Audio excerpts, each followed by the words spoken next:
Greetings, old school magic players, and welcome to the Four Horsemen.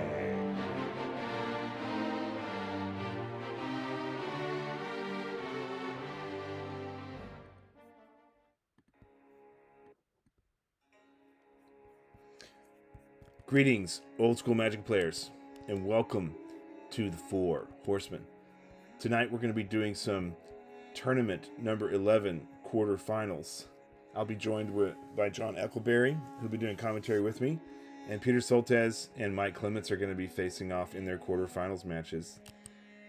Let me go over to the game, and we'll get started.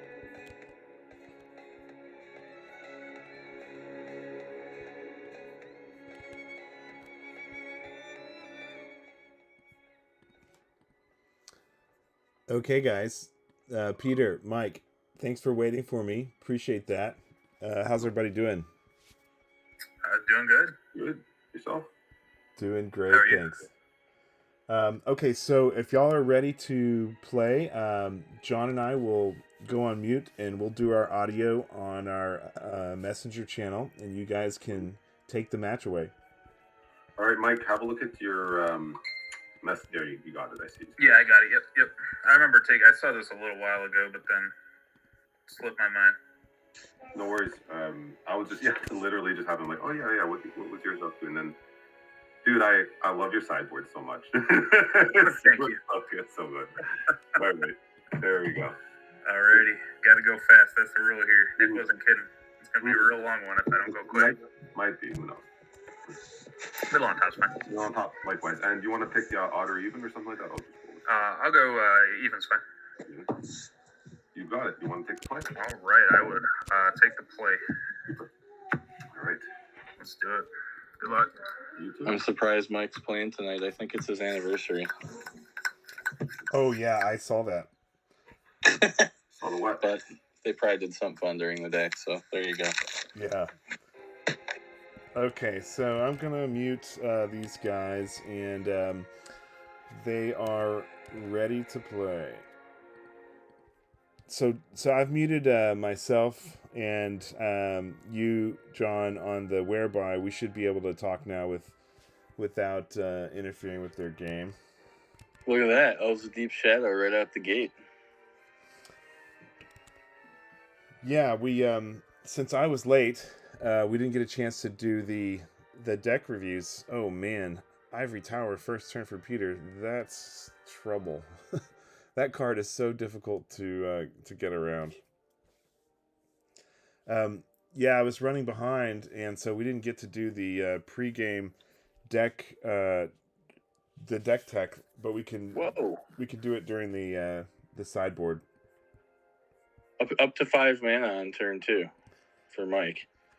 Wow, yeah, double Fellwar Stones. Talk about ramp. I don't know what he's going to play with all that mana, but we'll see. Fallen Angel would be great right now. If you have your phone handy, John, you can pull up the Four Horsemen website and go to Tournament 11. I've got everybody's deck pictures with their names listed there.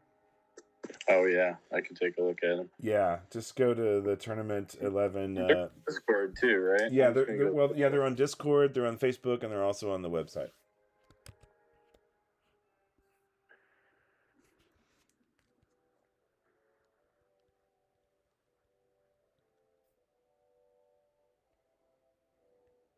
That's a lot of decks. We had a fair amount of players this turn. Yeah, I mean, we had 33 registered. We had 5 people drop, so 28 decks in total. pretty strong turnout and a lot of variety.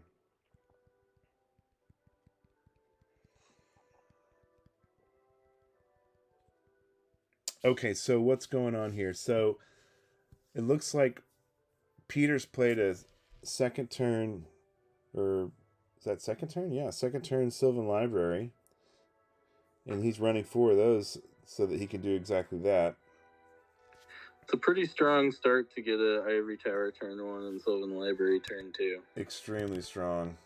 it's very Peter. It's like Very Peter. Peter is always doing this stuff. It's like, I don't know. He runs so good. It's very curious. I feel like Mike just plays green black in every format when he can. I think I'm looking at his deck right here. I don't see another green black one on the list. It looks pretty solid. And there's his witches. Yeah, so Kumbhaj Witches is one of the key cards in his deck, and we can get into this. Mike is running a living plains black green deck, and he drops the Urnum along with the witches here. He's got good offense and defense. He's putting some pressure on Peter. Peter is also running a living plains deck, but much more control-y and aggressive. Mike's only running a couple living planes, and he uses the Kumbhaj Witches to ping the opponent's lands, and he runs things like Onulets and Urnums and Fallen Angel, and he can sack the Onulets to the Fallen Angel to increase the power +2/+1. So Peter's deck is basically Caracas, Living Plains, and the Tabernacle of Pendril Vale. That three-way combo. And he's got 4 of everything so that he can get to the combo quickly. Yeah, it's funny how decks like come in and out of fashion. Like, I don't think I ever saw somebody play a Living Plains deck. At least I didn't play against anybody that did in any of our tournaments. And then now there's just a bunch of them. It feels like, I don't know. Like, I've never seen so many Tabernacles in the same tournament. Like, I was playing like a go wide green blue aggro deck, and I just like had Tabernacle dropped on me by a number of different decks. Not all Living Plain decks, but yeah, it's out there. Yeah, there's definitely trends, and people talk and people share information.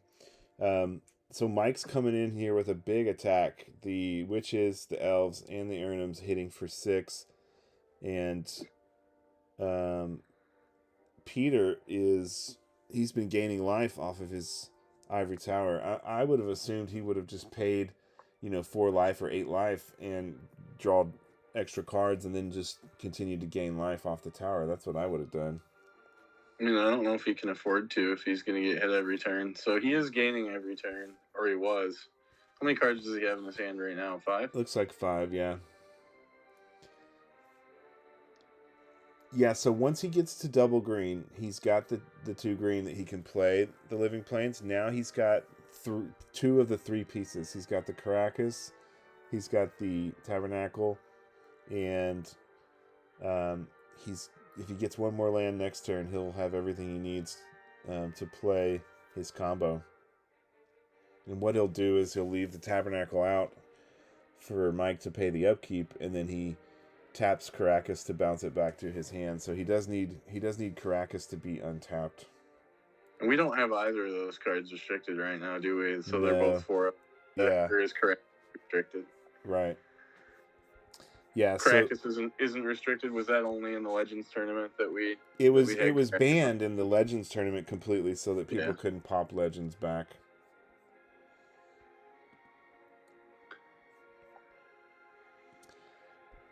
So Peter's down to 12, and Mike. I don't think I would have played anything there because you're just going to walk in into a manager. I mean, he didn't last turn. I'm not sure why he chose to do it this turn instead, but yeah, why give him the free mana? Yeah, that was I mean, if Mike looked at Peter's deck, he should not have done that. He should have just maybe he just wants him to play hopes that he has to take some mana burn or something. I don't know. Yeah, so he'll have all the mana to play the Living Plains, and there it is. There it is. Now the good news is with the Fellwar Stones and the Llanowar Elf, Mike will be able to have 3 mana that's not land. Yeah, and he'll only have to pay for the elf. So I mean, it's not the worst situation. Well, he's got to pay 1 for each creature, so he'll have to pay 3 to keep all 3 in play. But one of the other things is, well, he's going to have to pay for the lands too, because those are creatures as well. he has to tap all his lands. But what he can do is he can tap the Kumbaj Witches to destroy one of Peter's lands. But depending on what he tries to destroy, Peter could pop it back. Like if he tries to destroy Caracas or Pendlehaven, or the Tabernacle Pendlevale, Peter can just pop whichever one he targets with the witch back. So that's a big challenge. Can Caracas bounce itself? I guess it can. It's legendary, right? Yes, it can. It doesn't say another legendary permanent. I don't think it does. I'm pretty sure it can bounce itself back. Let's just check on Gatherer. It probably doesn't because it's old. Old cards didn't generally say that. I'll look though. Yeah, so on turn 5, Peter has everything he needs for his complete lock combo. And although he was on his back heels, now...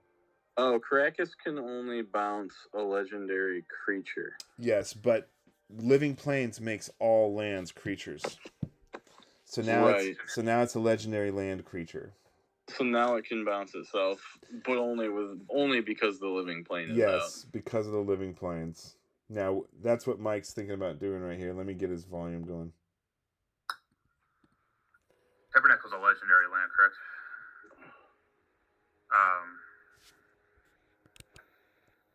Man, I hate doing this. I gotta peg your Caracas. I mean, he'll be able to get some damage in if he targets one of those untapped lands, because he's going to end up tapping. He should target the Tabernacle, I think. He just announced he was targeting Caracas. Yeah, that's fine too. Well, but Peter can pop it back. Yeah. I think it'd be better to target the Tabernacle, because then if he pops that back, 2 of those, one's tapped and the other one's in his hand. This way, just one will be in his hand. Yeah. But also, I mean, I guess it doesn't matter to leave it out there untapped. He's not like he's going to block with the Tabernacle. Yeah, this is a real tricky decision that Peter has here. I love it. It's the good middle of the day thoughts. Yeah, so... Well, this is... because if he bounces the Caracas, then he's going to have to pay for all of his lands next turn, and he does not want to do that, so he's going to have to bounce the Tabernacle. Right. He's going to have to bounce the Tabernacle. But if he bounces the Tabernacle, then the Caracas gets destroyed. This is actually pretty good. Yeah. This Witches is actually going to make a huge difference The Witches are the answer to Living Plane, and Mike is running Living Plane in his deck too, so this is part of his design. Your tabby triggers are already on the stack, right? You have to pay the tabby upkeep. It's already there. Yeah, I think thinking it through, he actually made the right call. So we'll see what Peter does here. Yeah, I think you can choose how they go in order, but I think it's always there now. Even if I'm considering bouncing the tabby back to my hand, but I just wanted to clarify with the rules and stuff. That I think that trigger's still on the stack. Let me pull up the Oracle real quick. To be honest, I play Legacy lands, and it looks like they have a question, maybe. Yeah. So what Peter's asking here is, if he in response to the Witches pinging the Caracas, does the upkeep from, and let's say he bounces the Tabernacle back to Peter's hand, though, which is why I does that, I guess before I pull up, then remove the trigger of the Tabernacle triggering? No, it doesn't. Yeah. It's already on the stack. Yeah. Hey guys, I think the Tabernacle trigger will be triggered regardless if you pop it back or not. The trigger will still be there, but Mike, you can choose which order you do your upkeep.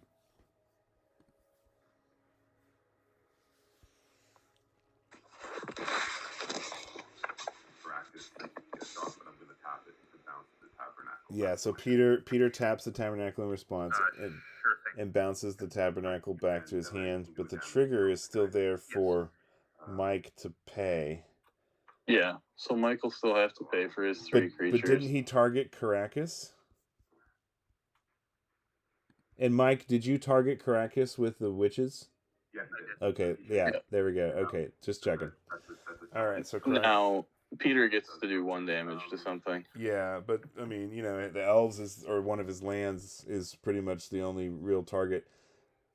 Now, the Sorceress Queen making stuff 0/2, that also helps protect Mike's creatures, because if he does damage with the witches and your opponent deals the damage back, he can tap the Sorceress Queen, and whoever you target, he can make it a 0/2, so it's protected from the 1 damage. Yeah, but they need to resolve the rest of the witch's ability. Like they've moved on to him paying, but Peter needs to assign 1 damage to something. He did. He killed his dual land proxy there. Oh, he did. Oh, Yeah. Just now. That's what he put in the graveyard. Okay. Yeah, that's a Bayou proxy there that he did the damage to, and Mike put it in his graveyard.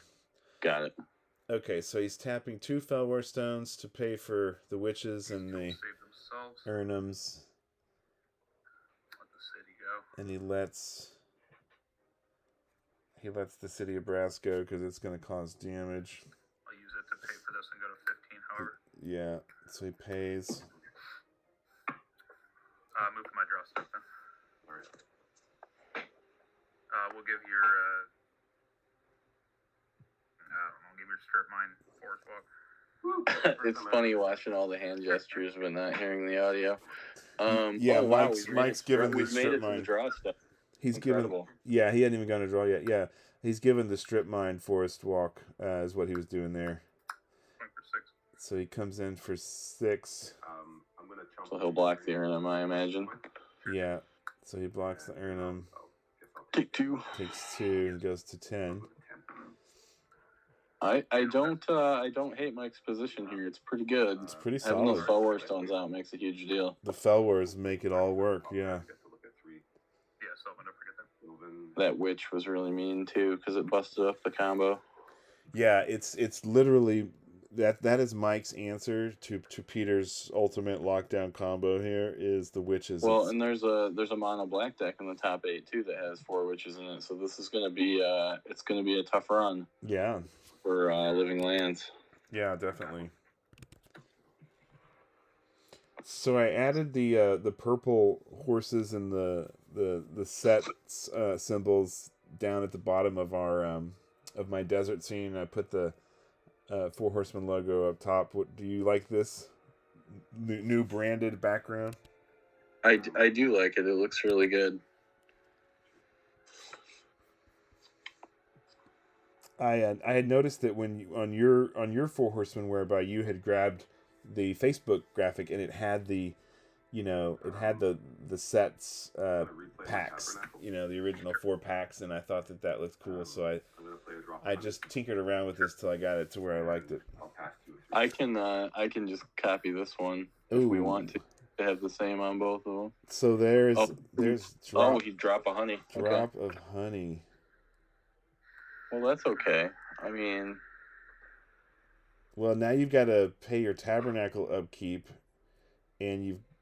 I'll start by trying to take the tabernacle with the witches. Alright, he's going to kill the tabernacle now. With the witches. This is so funny.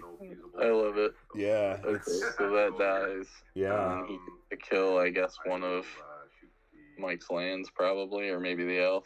Well, and the witches being 1/3s themselves, you can't really do anything to them. So he taps the elf to pay for the Urnum. Yeah. These will save themselves. And those lands will save themselves. Now he's got I'll use the stones to save them. 2 for the 2 He'll lands. pay for the lands, and then he's got to pay for the witches. He's got to pay 1 more for the witches. Oh no, it's on my turn. Hey, Mike. Oh, Mike, you got to pay. You got to pay 1 more to keep your witches in. Yeah, actually, I think you might. No, he paid it with the yeah. Oh no, he did that for the Ernie. You paid that for the Ernie, actually. Yeah. There you go. Yeah. There, now you're good. Yeah, that looks right. Yeah. So now, Mike can attack with the Urnum and his 1/1 land. Yeah, the Felwar Stones and the witches are just like rocking right now. They're making this game work. This is pretty good. It's great. Yeah. Oh, sandstorm. Oh, the sandstorm. Oh my god, that's so brutal. Well, you know, it just removed one land. It's fine. Yeah, but the drop of honey is going to be the challenge now, because you know his witches are going to have to die next turn, or his land. Sylvan trigger. Take one. Who gets to pick? Does the controller of the drop honey get to pick? If it's tied, so right now Mike only triggers on Peter's upkeep, so it just triggered, right? I'll play an island Yeah. of whack. And so he put his swamp in the graveyard. I'm gonna kill the witches with the honey. Oh yes, there we go. He kills the witches with the drop of honey. That's well. Wait a minute. No. Oh yeah, it's the lowest power, right? Yeah, if 2 or more creatures are tied for least power, you choose. Yeah. Yeah. So that's rough for Mike because now he lost his little That's combo okay. there. He still can pay for both his land and his thing with his Fellwar stones. Yeah, but at least he got rid of the tabernacle. And yeah, now he can attack with Urnum.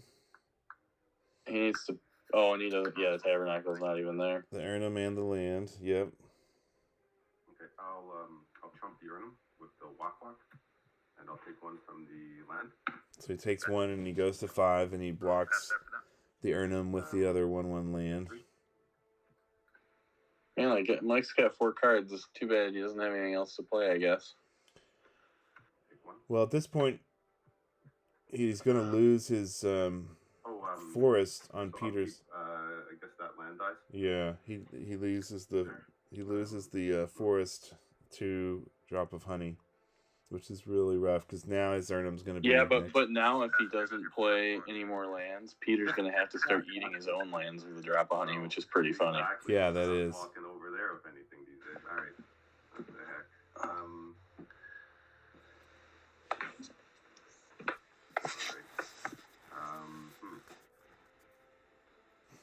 Yeah, it's really interesting the dynamics of this matchup, and I wish it wasn't late to this video because doing the deck tech ahead of time would have been much more interesting. But hopefully we can get to this during the sideboarding.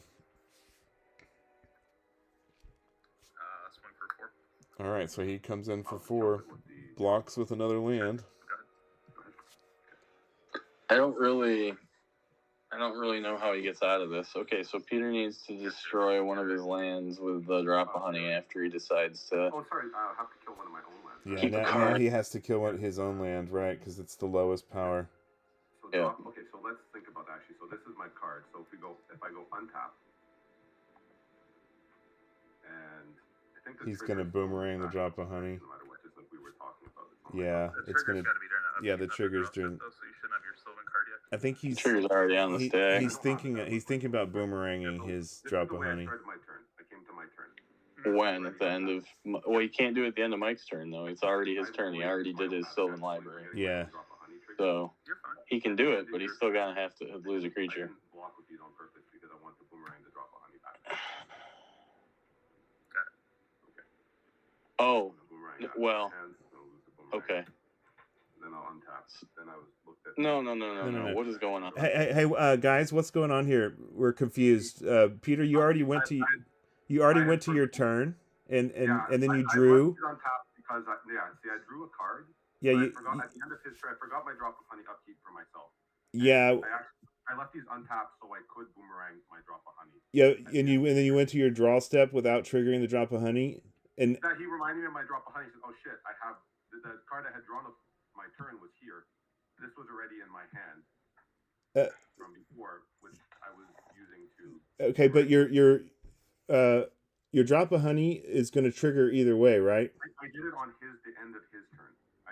He let me rewind because I'd forgotten to. We went back to my end step. I had blocked with my tropical I just played because I can't tap it for mana, and I'd left these 2 untapped. Wait. So you went all the way to your draw step, and now you're going back to the prior turn?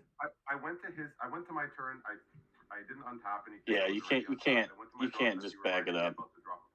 This is a top 8 match. Yeah, but guys, this is a top 8 match. Like we should not be reversing to prior turns for play errors. I mean, that's That's You really. already looked at the Wasn't cards a from the lot- And Silver you've Library. already actually even seen your next Yeah, I card, don't want to Peter. get frustrated with you, but I'm like, it's late. I waited for you, dude. Okay, so I'm just gonna mute here. I think I'm gonna leave, John, because you can continue commentating, and I'll be back in a little while. Okay. Quite frank, like I'm not. I Okay. didn't fully like to ask to say you have to let me take anything back, but I'd left these untapped and kind of even forgot. This is the second time I forgot my own drop a honey thing, but that's why I left these untapped to do this. Go ahead and continue playing from here, guys. Yeah. Thank you. All right. Like I don't think I'm gonna. I think he's still gonna beat me anyway, and that's not really important, but it's not worth interjecting that.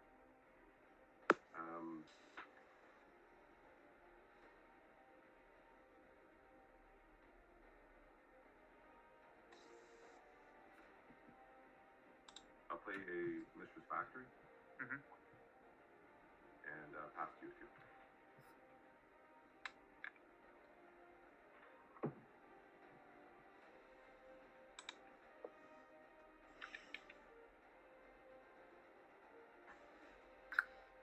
Place one. Okay.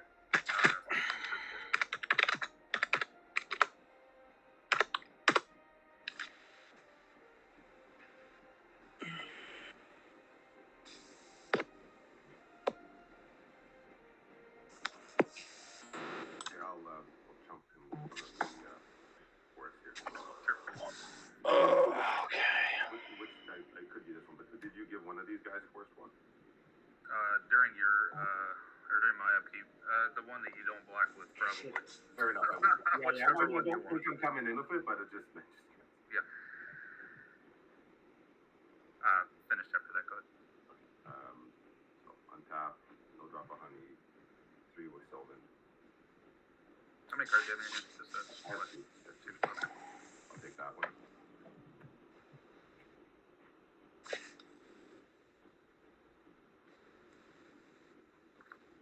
Okay, I'll play a forest.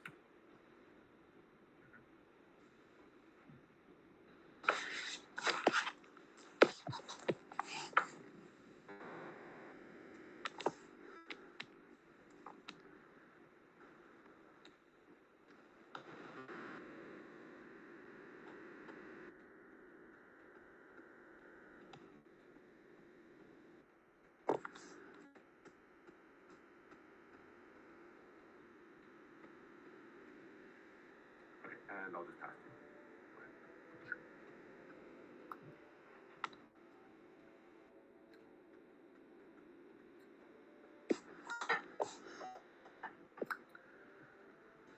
Play a 1/1 swamp and try to swing for 4. Give your forest walk. The forest walk? Okay, I'll chump the urinum with the forest. Mm-hmm. And I will pass after that. You may go. Thank you very much. Going to look at 3. Take 1.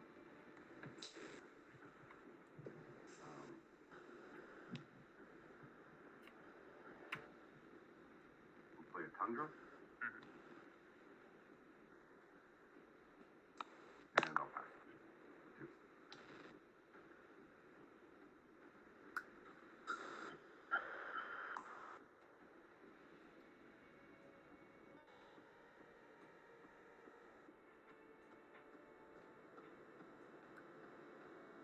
The Thunder Forest Walk.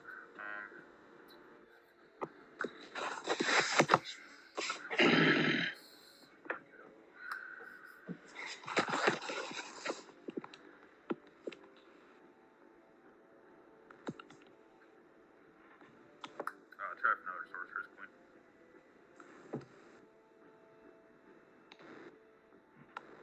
Yeah, it's good. And we'll swing with Ernie. Okay, I'll just chump it with the factory. Sure thing. And done after that.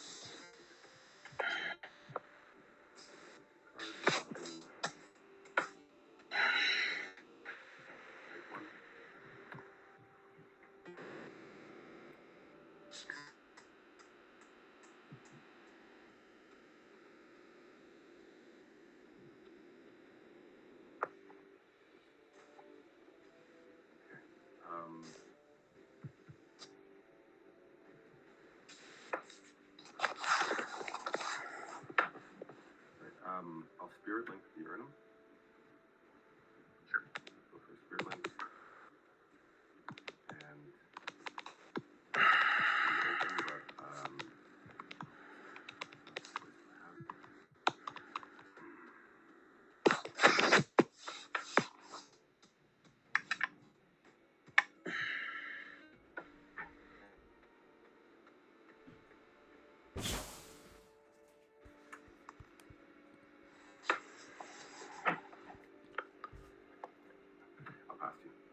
turn, you execute. Sandstorm. Cool. Pass.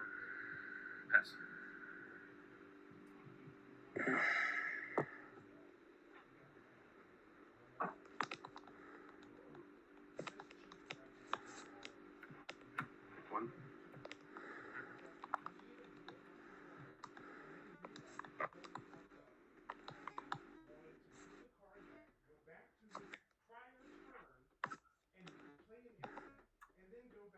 I'll just pass.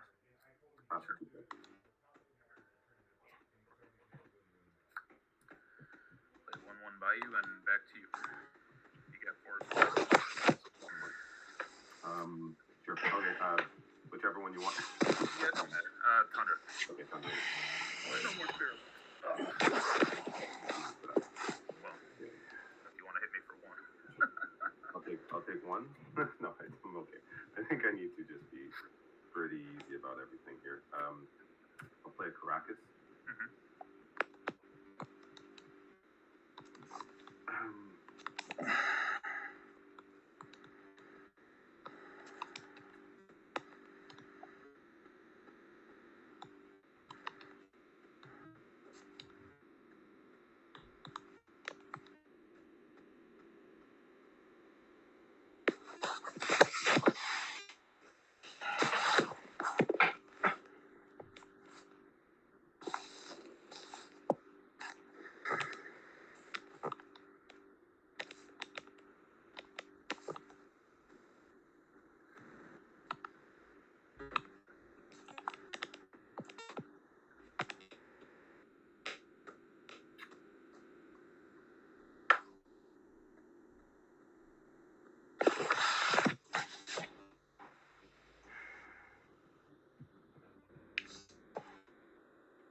I'll just pass with 2. Sorry for the long thought there. Practice the walk.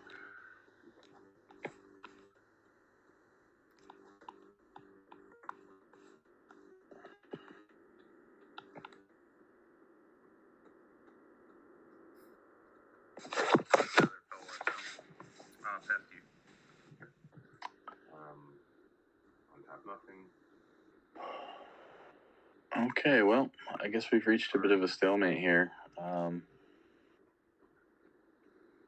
I feel like we really should have scooped and gone to game 2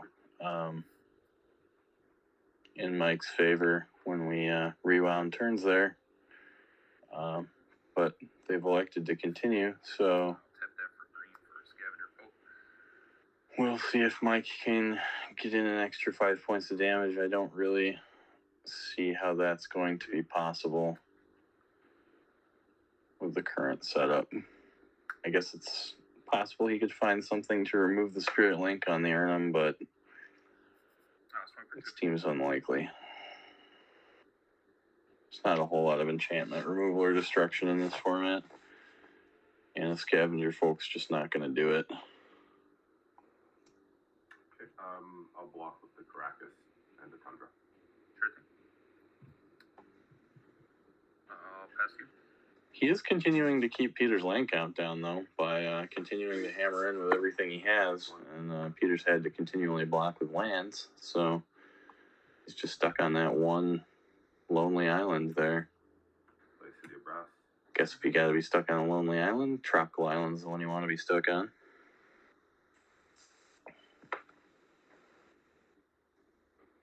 Looks like one of those Michelangelo Russo proxy prize City of Brass is there. Full art, looks nice. Play a drop of honey. And another drop of honey. That's interesting. Because, I mean, it'll get the Scavenger Folk, but then Peter's going to have to start eating his own lands. I don't even know if that's a good play there, really. I mean, I guess he could guess he'll block with the City of Brass here and then eat the Tropical with a drop of honey. What is he doing here? Is he sacrificing the Scavenger Folk to destroy Ivory Tower or something? I would just attack with it. He needs to just keep pressing. Yeah, we'll take out your tower before you start gaining all your life back, but Yeah, I don't think the game's going to get far enough for that Ivory Tower to matter again in this matchup. That was kind of interesting. But, I mean, I guess by doing that, he knew that he didn't attack? Oh, it's got the Spirit Link on it. I forgot the Spirit Link was there, so really it's... Boy. And this is all still just game one. Okay, John, I'm back. Sounds like my co-host has rejoined. Yeah, can you hear me okay, John? Yeah, I can hear you. So I see with Peter, after having drawn on his own turn, going back to his prior turn, top decked a Spirit Link, completely neutralizing the Urnum. Well, he got to look at one crop of cards from library before he decided to rewind, which is there's a couple things going on that I don't think that should be taking back plays, but it's particularly egregious that he looked at the three cards from the Sylvan and resolved it, and then decided to then put those cards back and then rewind the turn and then boomerang the thing. Like, it's just at that point he just needed to scoop and go to game two. Yeah, it's completely unacceptable. It's not allowed. It frankly, it's not ethical. Any tournament director would not allow that. And I know we're a casual league, but this is a top 8 match in a very competitive tournament. And for Peter to go to his turn, do his upkeep, go to his draw step, and then say, "Oh, I meant to play an instant the last turn." What other league would that be allowed in? None. Nunski. Yeah, and for Peter to then say, "Oh, well, I waited for you to join the video."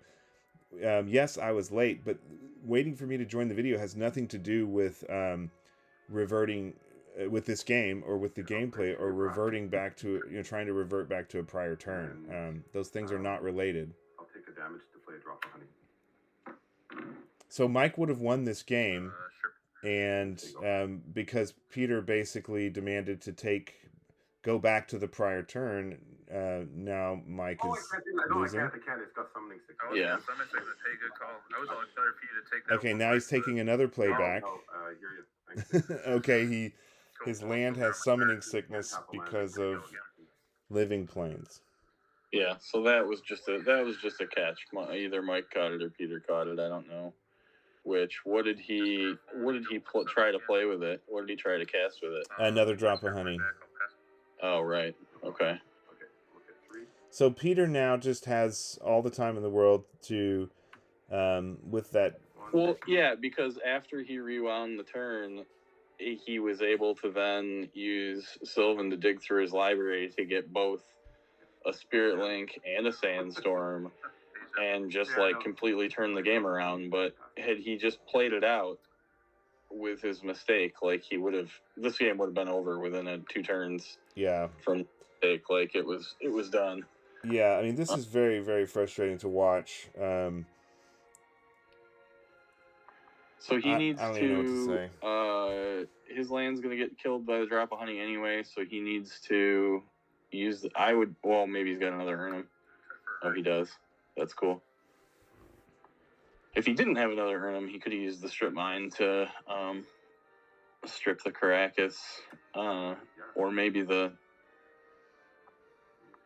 city. Probably not, though. Probably the Caracas, but since he has that, that's the best play. Yeah, he might be able to. The he might be able to kill him with this Urnum. Yeah, and the Felwar Stones are really, really, really shining right now. Being able to get Mike back in the game. Peter chooses the trigger on the drop of honey to kill the strip mine. So what Mike needs is for Peter to not have another spirit link.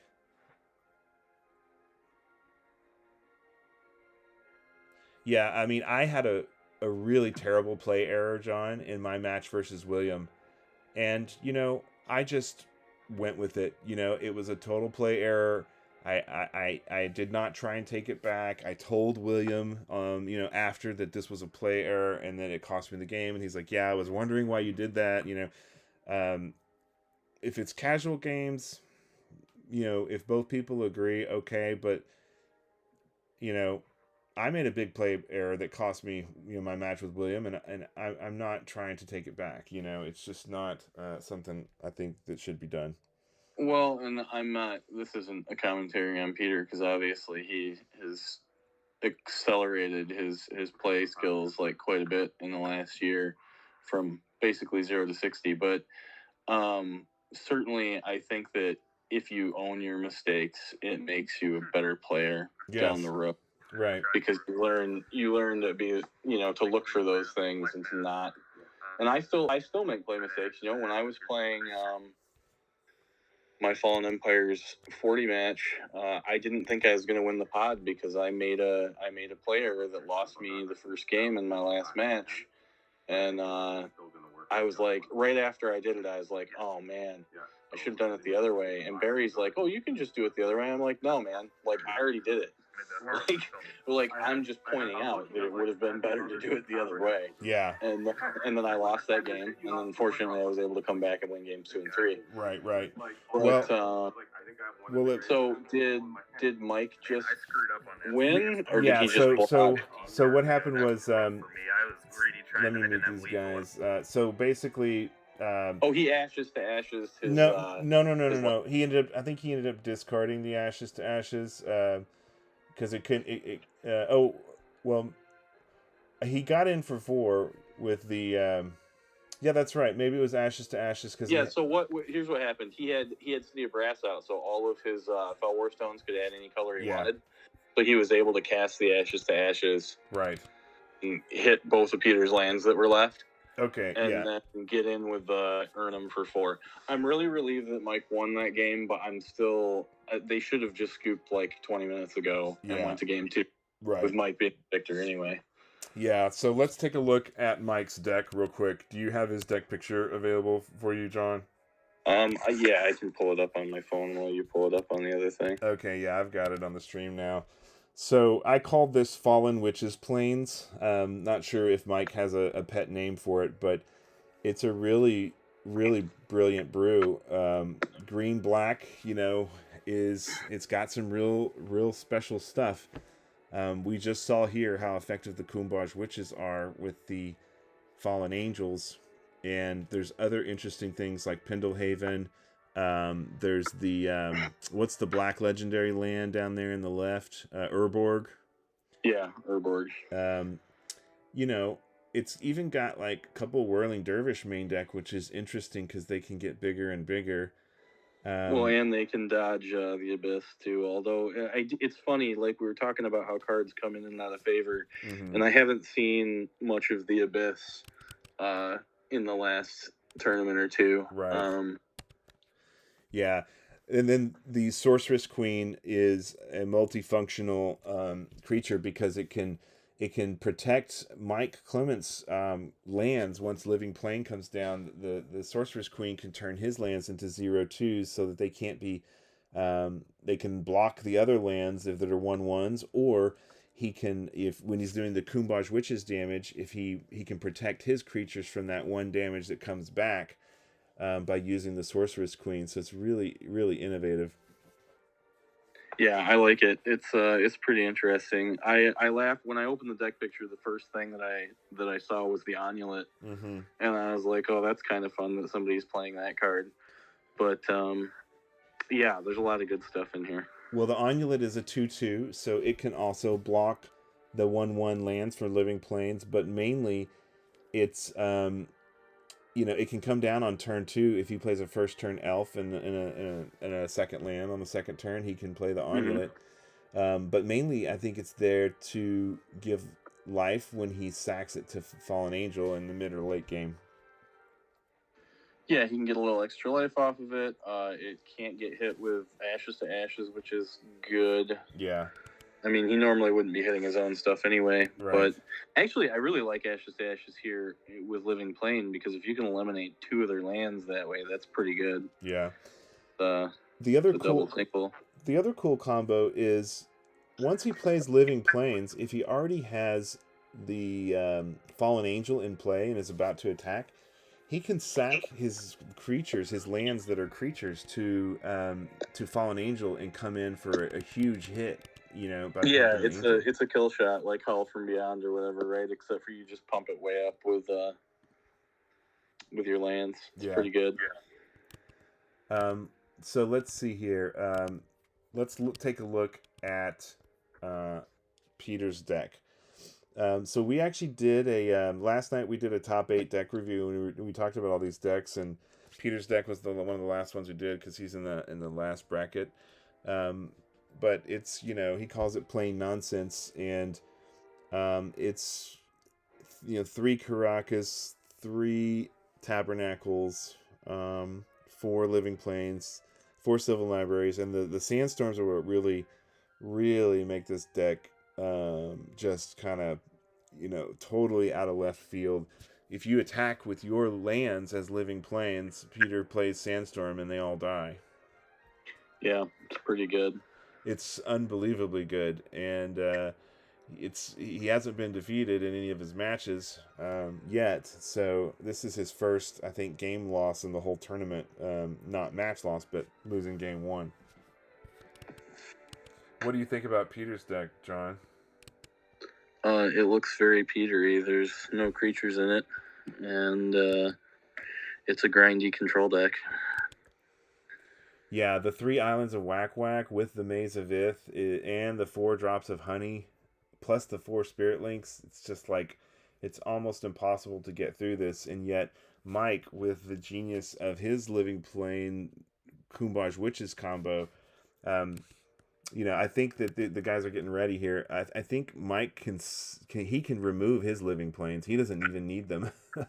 He can take those out. Doesn't. There's no reason he's gonna ever want to play it. Yeah. He'll just let Peter play his own. He can get 2 other cards for those. Yeah. What do you think? What do you think he wants? What do you think he brings in this match? Well, I think everything stays in except for he can take out the 2 Living Planes, and I think he could just put in the Gates of Phyrexia in case, you know, Peter plays that Ivory Tower again. Peter doesn't have any other artifacts except for 1 Feldman's Cane and 1 Jaloom Tome, so the Scavenger Folk can probably handle those 2.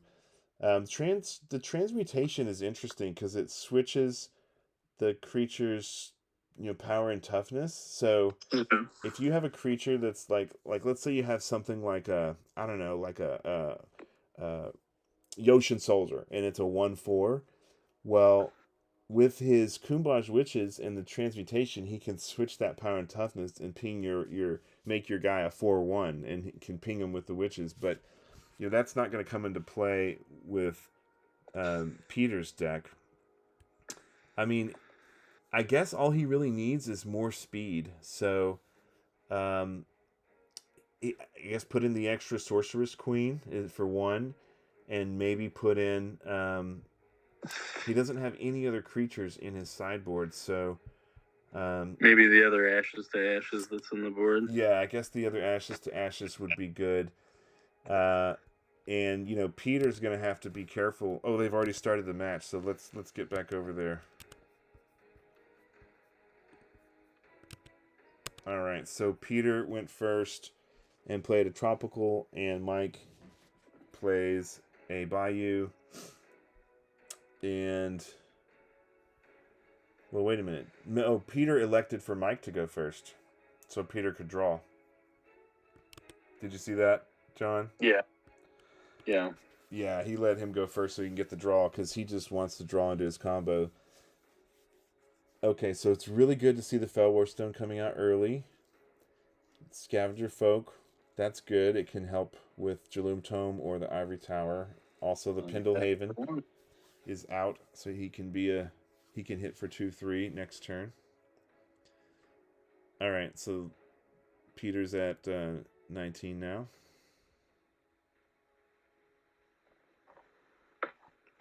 So last time Peter's life was on the left, and now it's on the right. That's a little bit distracting, but it doesn't matter.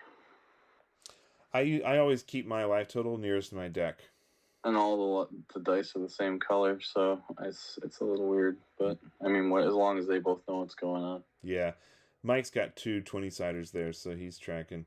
Yeah. Okay, now this is interesting. He sideboarded in the Transmogrant, so he just sided in some pump ability. That's a great utility for protecting against the 1/1 living plane, so you can turn your guy into a 2/2 or any of your creatures. Now, Peter's dropping a second turn drop of honey. That's going to be interesting for Mike to deal with. Yeah, I hate it.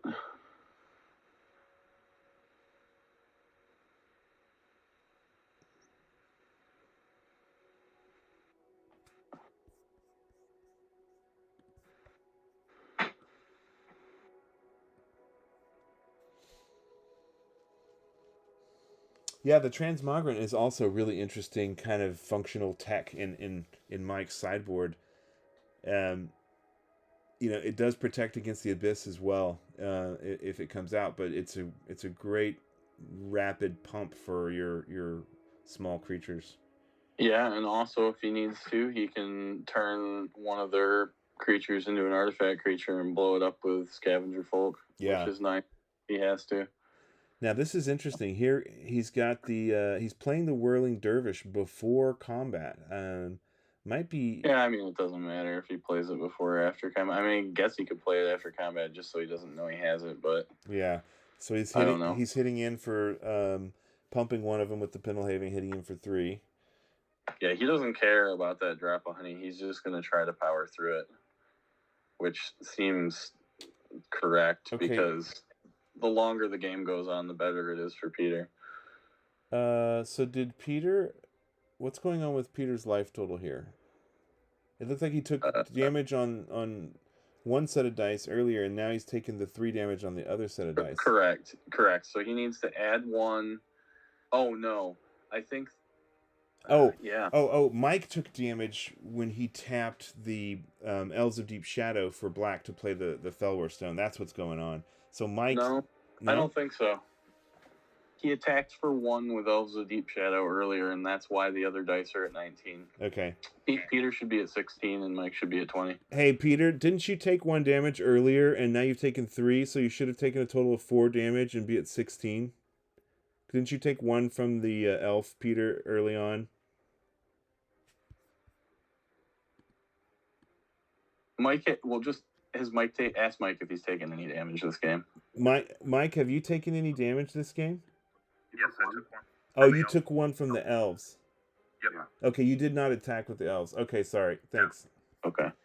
Okay, yeah, so it was like what I was saying. He attacked with the elves, or he tapped the elves to get mana for the Fellwar Stone.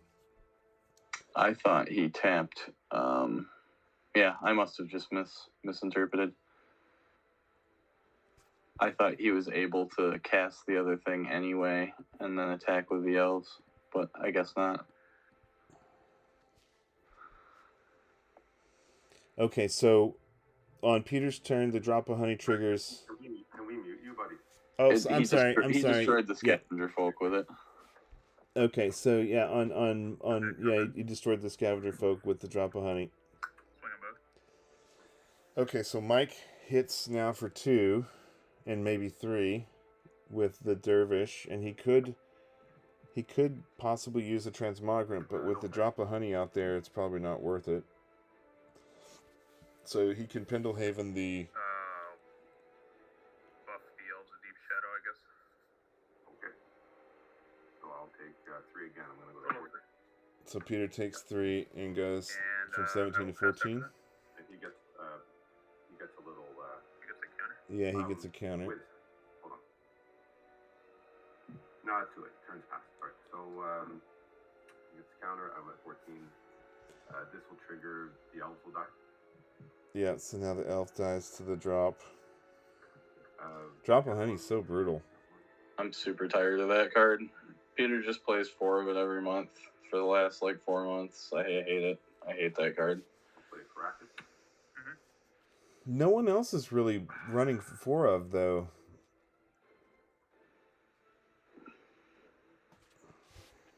Yeah, because they want to play creatures, so they so they don't want to kill their own stuff, so they just don't play it.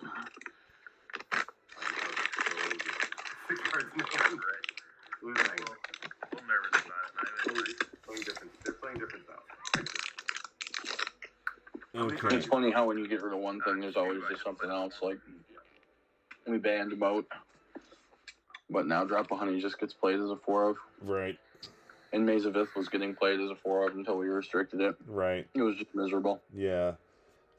So Peter loses his elf, or sorry, Mike loses his elf to Peter's Drop of Honey, and now he can get in for 2 more. Yeah, I'll take it.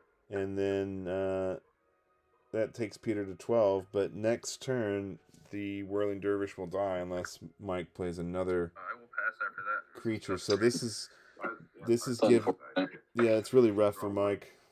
Honey. All right, so it kills the Whirling Dervish, and then the drop is destroyed.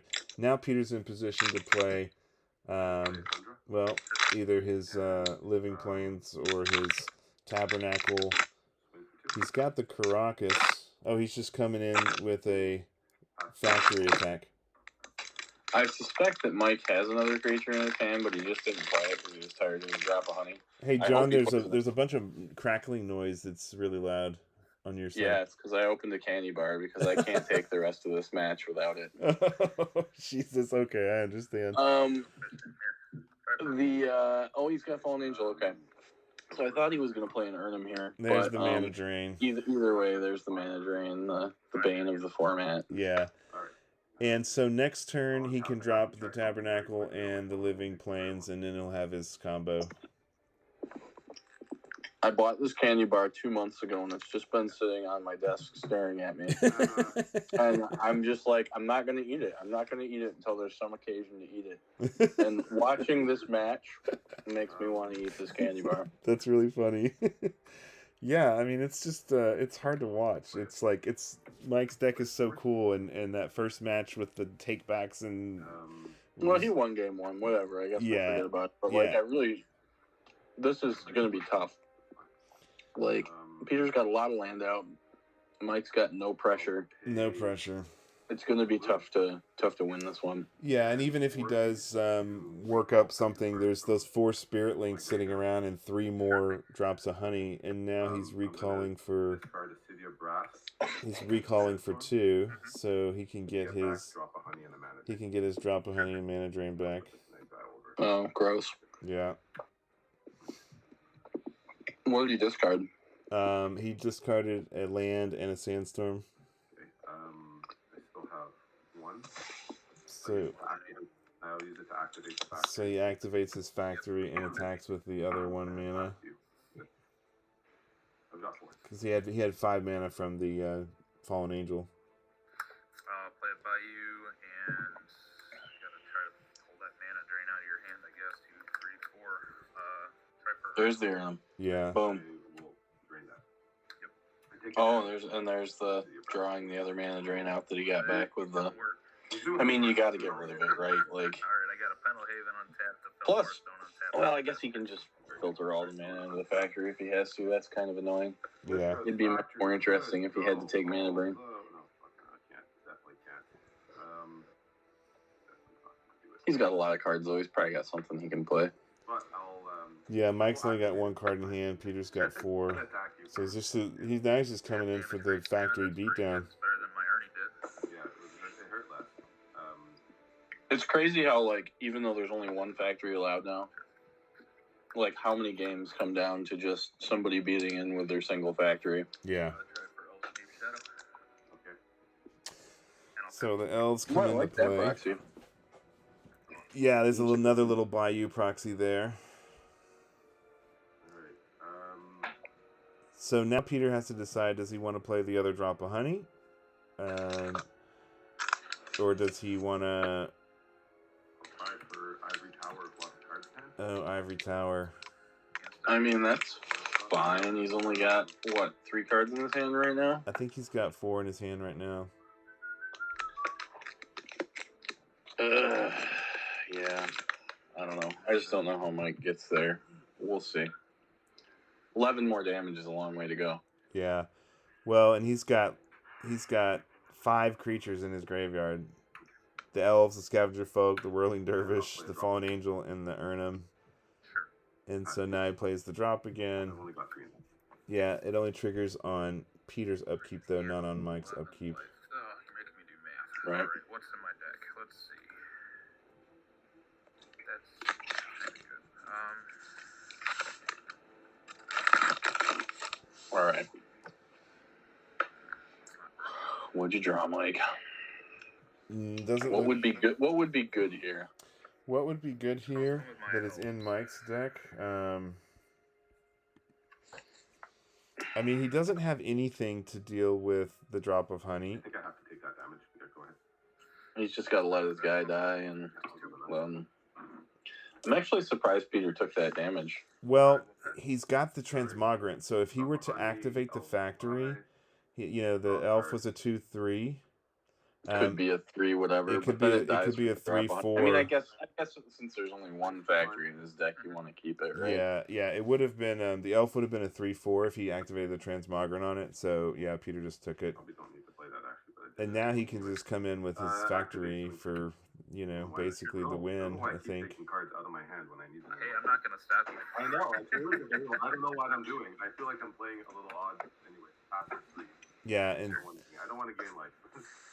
I don't want you to get on either. We're on the same page. We're on the same So, track here. You sided. even I sided, if, let's get on the same even track. if Mike gets another Urnum or We're gonna go black, black. another fallen angel, the spirit links and the other drops of honey are still hanging around out there. So the sorcerer's queen is interesting. Spirit link doesn't deal with that. It can still activate. So if Peter doesn't counter this, then he'll take one more hit from the factory, possibly, or the sorcerer's queen can become a 1/3 with the transmogrant. I'll try for 2 more black mana. Okay, so Peter's letting that come to play. Kumbaj Witches. And that's a Kumbaj Witches proxy, or it's a new art Kumbaj Witches, a modern card. So now he's got a Kumbaj Witches and a Sorcerer's Queen. So Peter allowing this must have another drop of honey just ready and waiting. All right, he's Is got. that like a modern Masters Kumbaj Wishes? Yeah, or I something? think so. Yeah, yeah. There's the other drop of honey. That's the only reason Peter wouldn't counter that stuff.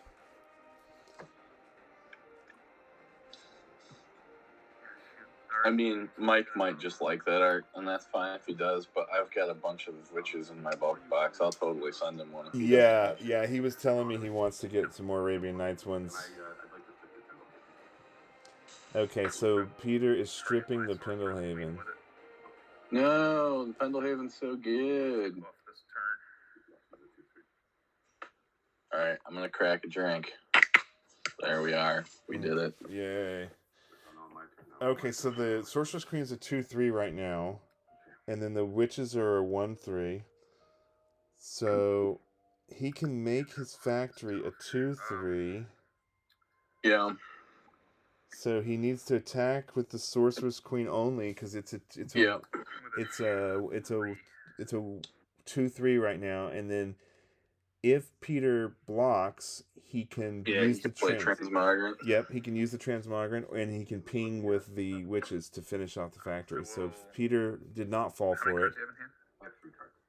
3 cards. 3 cards in hand for Peter. Mike's tempted to get the extra damage. Oh, he's Yes, doing it. he wants the extra damage. I don't Or know. 6, I'm sorry. For It's. I also would be tempted to do it, but I can also see why you would want to hold it.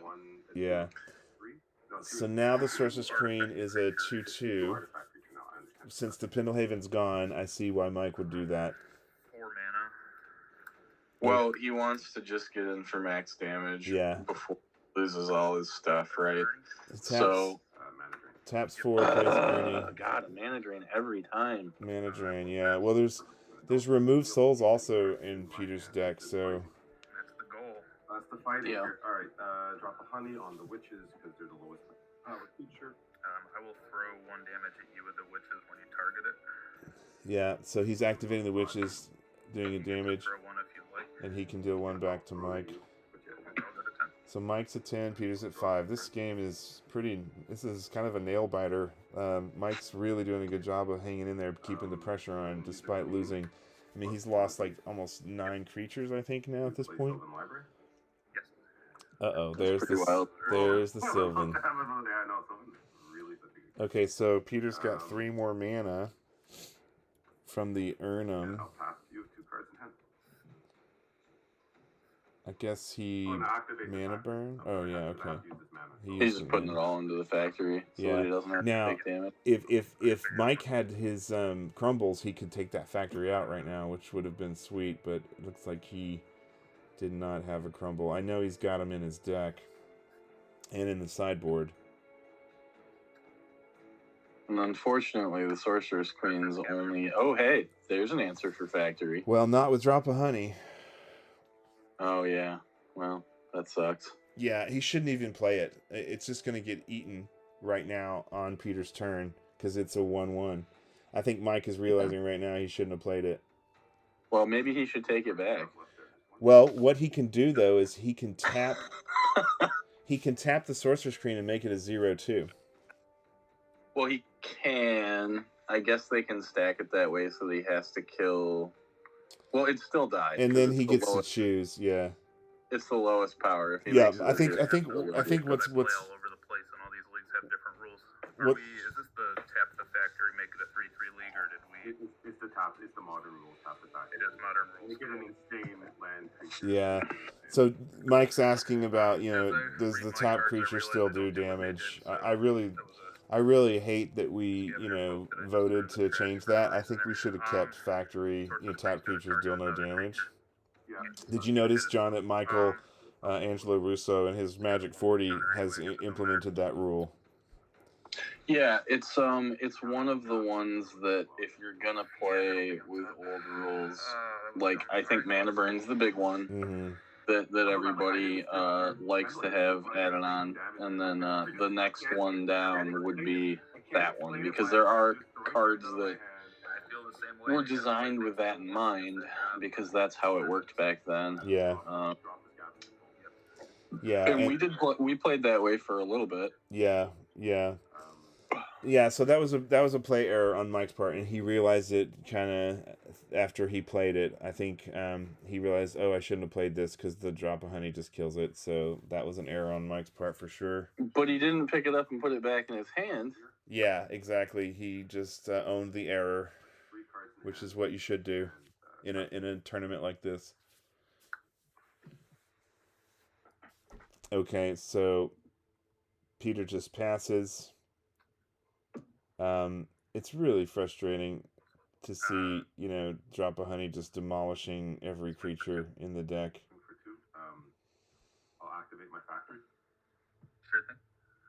Block with the factory. His creature was going to die anyway, so... I'll pass. Yeah. Okay. This goes back to being a land on my turn. Sure does. At that moment, this goes over here. I had to check. Yeah. If I could steal 2 damage there, I would, but I know. Like 5 is it's a big difference. I hear you 100%. It's funny when you play in a all proxy environment and anybody can play with any card they want, which I'm a proponent certainly of that because I think it's then becomes about deck building and not about what you own. But when you come from a background where you only played cards you own, like I never played against a Drop of Honey in 30 years of playing Magic because nobody I knew had one. Yeah. And if they did, they didn't play it. It was in their binder or whatever, right? Right. But it's interesting now that I'm playing against decks that have 4 of that card in it on a regular basis. Yeah. So the factory is just making... It's the win condition. It's the win It's all here, yeah. It's all he's got. If he didn't have the factory, Mike would probably still be at like 19 in life. Yeah, it's his only way to deal damage other than Living Plains, which he hasn't played. I mean, if he's got a creature, he needs to just play it. Like, he needs to just run him into counters, even if Peter has him, because he needs to eventually stick something. Peter's never going to tap out. He doesn't have a reason to. Yeah. So Mike plays Onulet, the 2/2 artifact that I like that. if it dies, you gain 2 life. Yep. So that can actually stop Peter's factory, because if it's tapped and attacking, it can't pump itself. Right.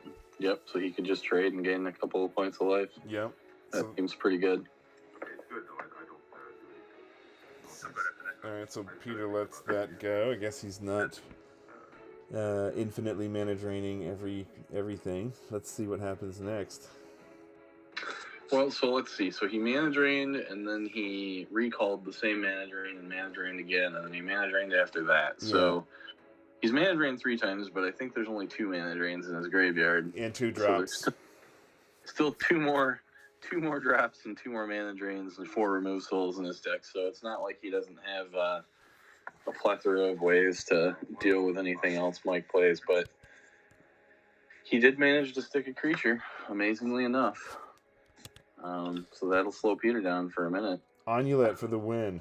Go, Mike. Well, I think now is where plan B, which is really plan A, kicks into gear, right? Like, he decides if he wants to play Living Plane and start going in that direction. Yeah. I imagine he has to have one in his hand by now. How many copies is Peter playing of Living Plane? 4. All 4? Yeah, I think Mike's just playing 2, but... Yeah. I do think it's interesting when Peter goes on a strategy, he goes all in on it, which makes sense, because he'll play 4 Sylvan Libraries, every time to make sure that he draws it, and then just, I don't know, I guess recall the other ones away, maybe. Because, once you get one, the other ones are all dead, but...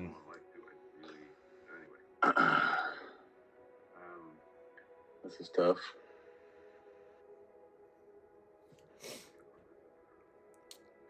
It's a long match. Yeah, the first game was almost an hour. It was 48 minutes. So this one we're at an hour and 15 right now already. I think this is one of the reasons that I don't play Control very often. It's not very fun. Well, it just makes for really long. I come from playing timed matches, and they would just be, the round would be over. Yeah. They would have just played game 1.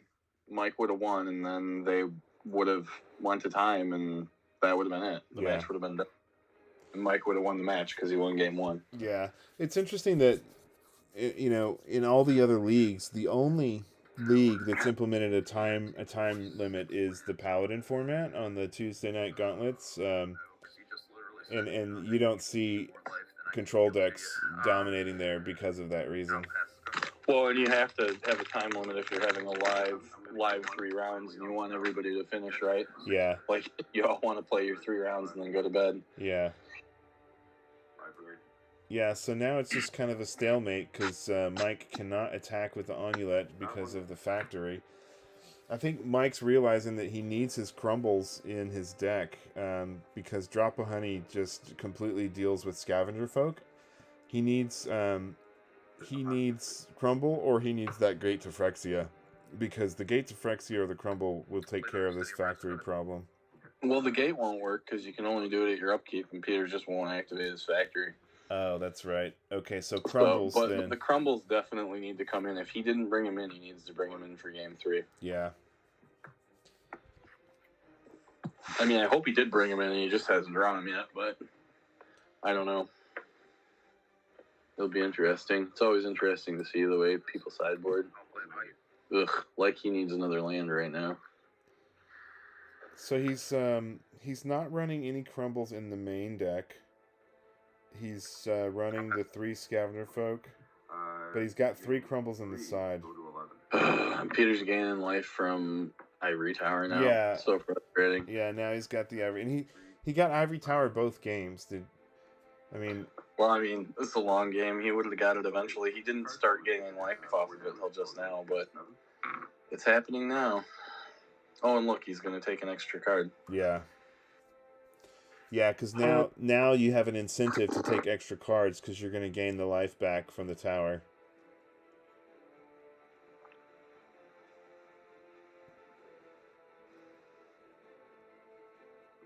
Just gonna check one thing really quick.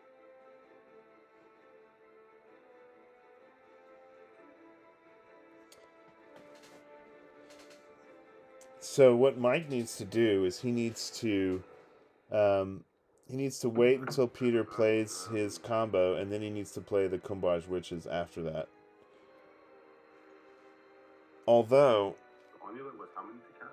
2 or 3? the Kumbaj Witches, well, everything's going to have, all the lands are going to have summoning sickness once the living plane comes into play. So maybe he just needs to be patient and dig into wait till he gets a Kumbaj Witches. And I just know Peter will counter it, right? Because the only thing he has is counter. Oh, he's Divine Offering the Fellwar Stone. Yeah, he knows that is Mike's way of getting around Living Plains mana upkeep with the Tabernacle. But I don't think it matters. I have you at 8 too. Oh, you had me at 8. I have you at 7 and me at 8. It's just crazy how this whole game has hinged on that single factory. It costs 2 though. And I tapped you. No, the stone. Sorry, I think we're talking in circles. What is going on? I was at 11 and I took an extra card and I went to 7. Does Divine Offering gain equal to the CMC though? You gain points equal to the casting cost of the artifact. Yeah. So you should gain 2, not 1, right? I gained 2. I went to 9. From 1 to 9. Got it. All right, I'm looking at my dice backwards or something. I think that. You know, they're talking about Peter taking an extra card and then now gaining life from Divine Offering. You pass after that? I do. Let's go to game 3. Yeah, so Mike's just conceding here. Yeah, I'm not playing anything through your hand. Okay, that's a little weird. Like, I don't think it was time to concede yet, really. But well, he doesn't have his crumbles or anything in there. He's got no way to deal with the Ivory Tower. I'm thinking that's what happened. So, let's go back over to the decks. I mean, man, I would have played that one out. That's really. Well, he may have a time limit too on what he can do tonight. You know, because like you said, it's his anniversary. Yeah, that's true. He might just be needing to get out. I mean, but that's unfortunate that perhaps that's what's affecting, because that's another problem with these decks that go super long, like, or people that super slow play. Like, you know, as you recall, we had somebody that was very slow and had playing really slow matches, and people would just concede because they just didn't feel like playing a 3-hour match. Yeah, you know. So. Yeah, and I think that's what Mike's doing. He just didn't want to play a long extended game only to have it not work. And he won match 1. He knows what he needs to do now. He knows that he needs his crumbles. So let's look at his deck, John. I think he needs to take out the 4 oubliettes. We missed that earlier. That's a no-brainer. Take out the 4 oubliettes, put in the 3 crumbles and the Sorceress Queen. And then he can take out his 2 living planes. And he can put in the Ashes to Ashes, and he could put in maybe one of the Ashnod's Transmogrant. Yeah, I mean, Peter doesn't really have any creatures, but I wonder if... I guess if he's already got the combo out, you're probably not going to have enough mana to do it, but you could bust up the combo with an oubliette by targeting one of his now creatured lands. That's true. You're right. You're right. The oubliettes... So I don't know. Maybe you want it, but probably not, because it's not going to be good most of the time. Well, yeah, you'll have to tap so much mana. Unless he has all of his Fellwar Stones out, he'll really struggle to tap it, and the Caracas will be out there. So if he does target it, if he's targeting either Caracas or Tabernacle, he can pop it back. Yeah. Yeah, so I think he needs to sideboard out the oubliettes. That's 4. He needs to sideboard out the 2 living planes. Well, actually, I don't know. Like, maybe he needs to keep the living planes in. They didn't even come up this last game, so maybe just. I think he takes them out. I don't think there's an instance where he wants to play. Well, I mean, I guess if he's way ahead and he can attack with his lands, but it doesn't seem to me that he's going to want to play it because Peter's going to want to play it, and so so just you remove the well 4. just have more answers. Remove the 4 oubliettes. Remove the 2 living planes. Put in the 3 crumbles. Put in the 1 more ashes to ashes, and put in the sorceress queen. The sorceress queen. That sorceress queen is really good. That's what I would do.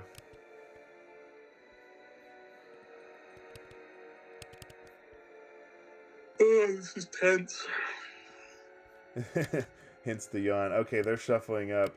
And then, for Peter, there's like maybe the boomerang. He could sideboard in a boomerang, and that's pretty much all he needs to sideboard in. There's like nothing for Peter to sideboard. He could take out one sandstorm and put in a boomerang, and probably that's call it a day. All right, so let me switch back over to the match. They've done their 3 piles, and Mike is going to be on the play. Well, That's the sound of a great hand. I've seen worse. So- I'm gonna try a different thing. If I lose, I lose. If I win, then I gotta honestly, I respect Mike kind of gave a grunt that he didn't have a good solid hand, but he said he's going to stick with it anyway. Ugh, that feels terrible for game 3. Yeah, I get the feeling that Mike is not keen to play, these long 1-hour matches versus Peter. I think it's already 10 o'clock Central, so it's 11 their time.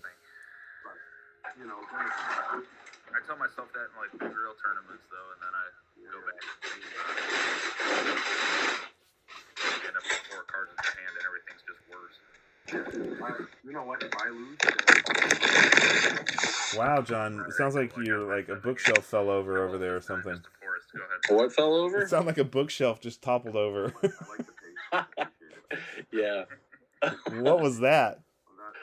It was this bag of potato chips that I opened because I'm gonna keep eating my sorrow away that Mike's gonna lose this match. Yeah. You haven't seen the video yet on our top 8 deck reviews, because we haven't published it yet. I'm gonna publish it soon. But we did the breakdown, me, Parker, and Peter, and we predicted all the different matches and all the different brackets, and our prediction is that Peter's gonna win again. Well, unfortunately, we'll see.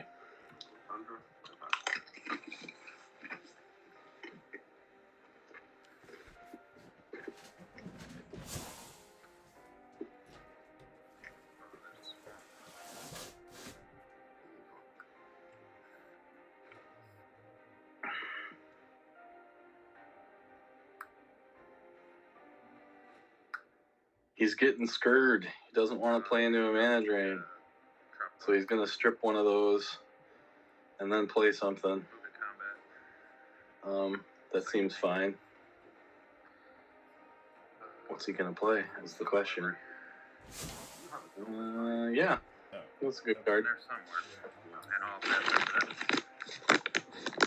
I mean, I feel like a creature might have been better here, but it's never bad to play a Sylvan Library, right? Yeah.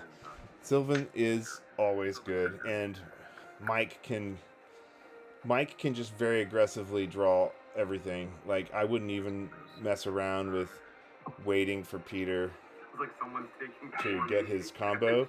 I would just take 2 cards probably right now and pay the 4. And, yeah, right? Just draw them all. Why not? well, I mean, he might not want to draw them all. If he can play them all, I would draw them all and go to 12. I really would. No, I'll just take the 1. No, he's just taking 1. Okay. Just take 1. Grab a swamp. Must be playing an Urnham if he's only taking 1. Yep. Hopefully Peter doesn't have an answer for it. He probably does. Try for a Sorcerer's Queen. Oh, nope. Sorcerer's Queen. He's gonna play the little guys first. Yeah. Probably smart. And I'll pass. Okay, I'll draw. Because he knows Peter won't counter those ones. Right. Play forest and pass.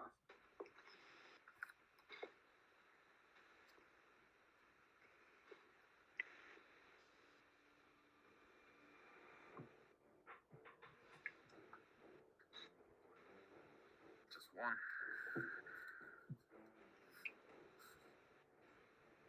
Try for Ernie. Madrid. Go Ernie. Remove soul. Ernie's good. Swing for one. No? Yeah. He doesn't have it either? He'll do. It looks like he's gonna. Fucking Sandstorm. Oh man, he's probably gonna be doing. He's gonna be doing drop a honey, I guess. Drop a honey. Yeah. It's exhausting. Oh, he No, has no. Spirit Really? Link. Alright, he's got all the answers. That's good, then I'm gonna pass the flag.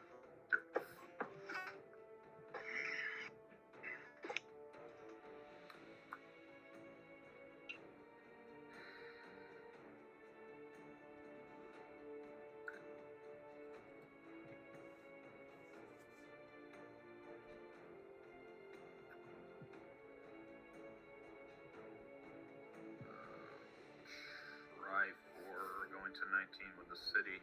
5. Try for Angel. Fallen Angel. Yeah. Yeah. And I'll pass. Yeah. Kill him with Fallen Angel. Draw. I like it. Walk. Oh, fucking Island of Wak Wak, right on time. Pass the flag. That's awful.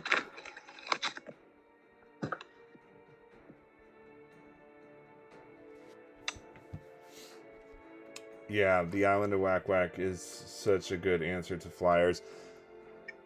Try for another Angel. Go to 18. Another angel. Well, I guess that's the answer to the Wak Wak, is double Angel. Yeah, the risk here is Power that 0, right? all Peter has to do is play his drop a Reduces honey, the and power 0, so just like you know he's got the Whack Whack to deal with one, he's got the Spirit Link to deal with the other. So, some amount, then yeah. Yeah, I'll swing one Angel in. Okay, I'll reduce his power to 0. I'll throw Ernie to it. No. Yeah. Just to get 2 damage in. yeah, I mean the Ernie's Spirit Linked. Why not? He can't. Yeah.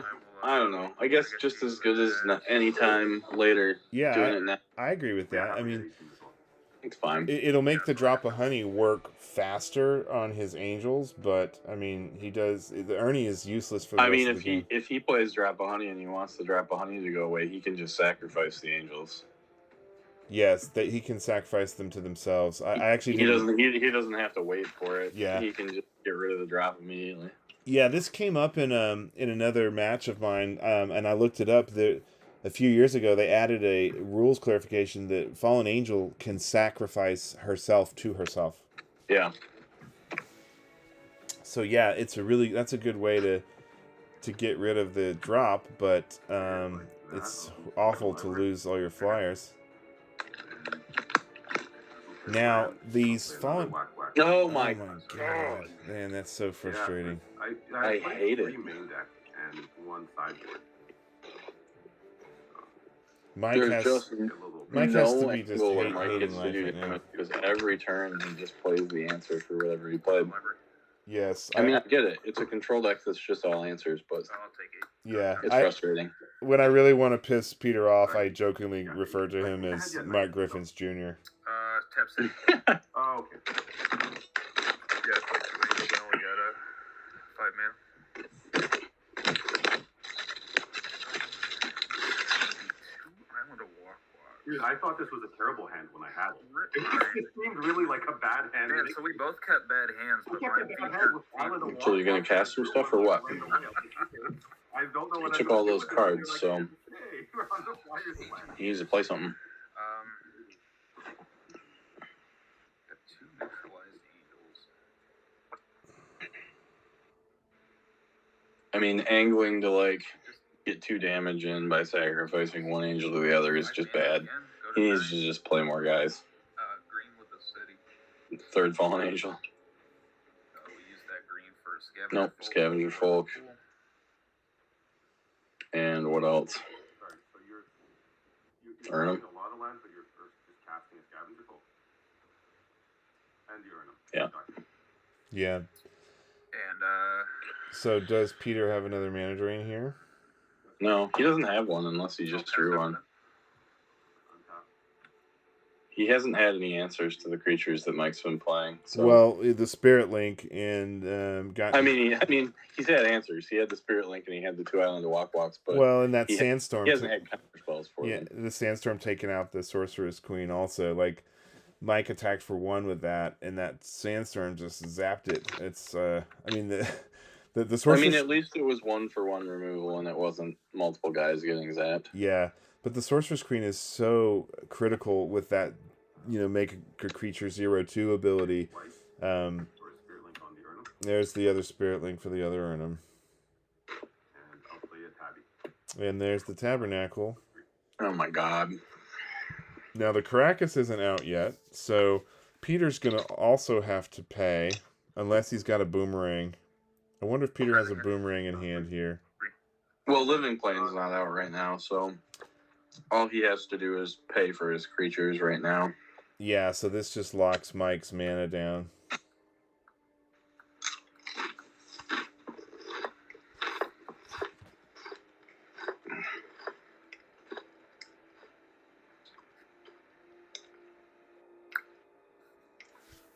pay for all 4 of them. It stops him from playing something for a turn.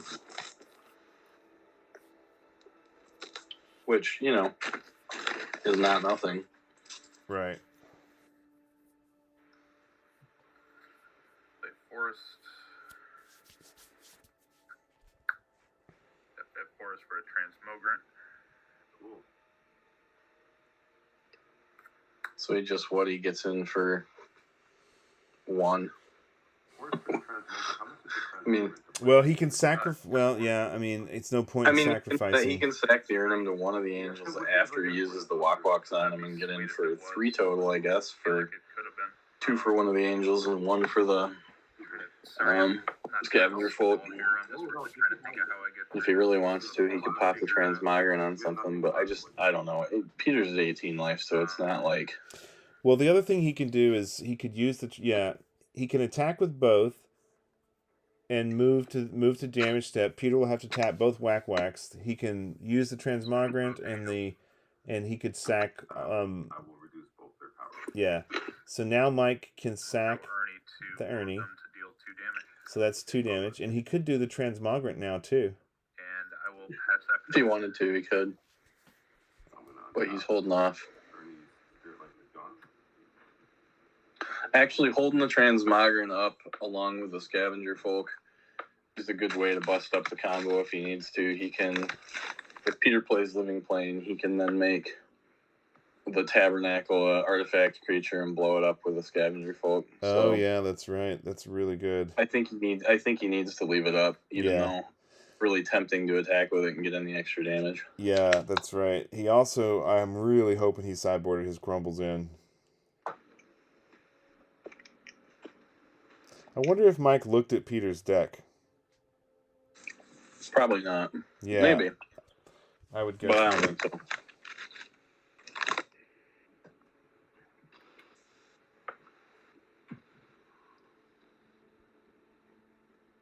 I'm just going to take 1. Sure.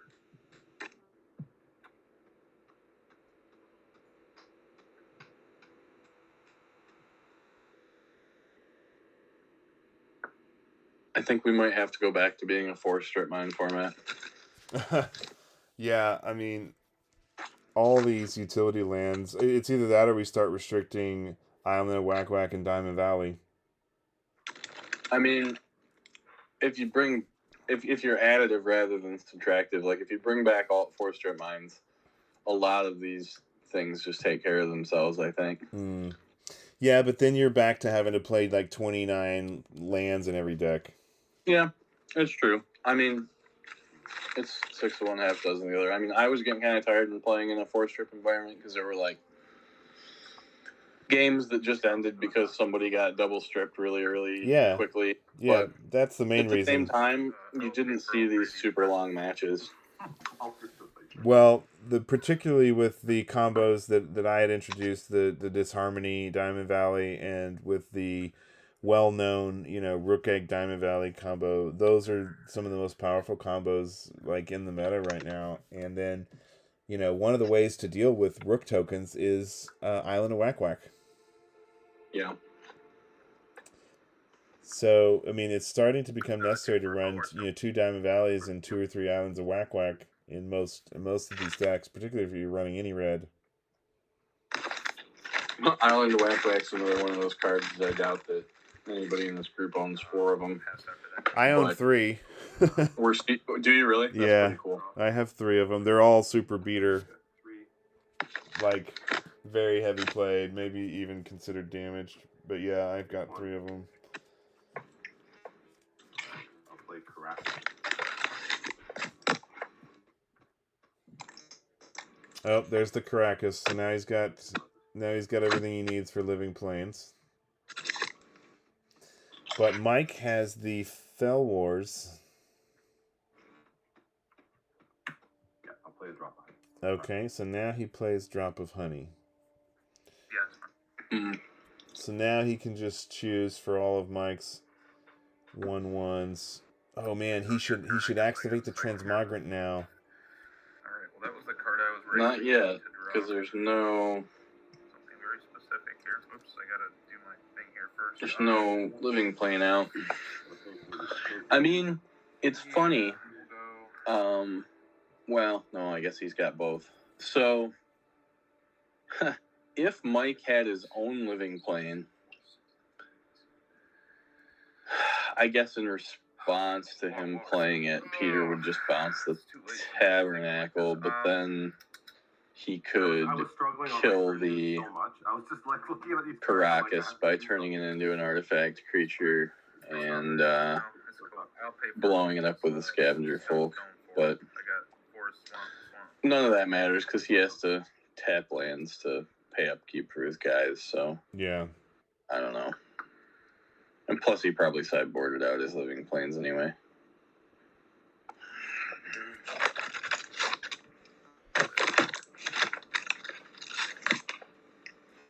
But once again, we see the Fellwar Stones putting in work because he's got all his lands to do with it, to cast stuff.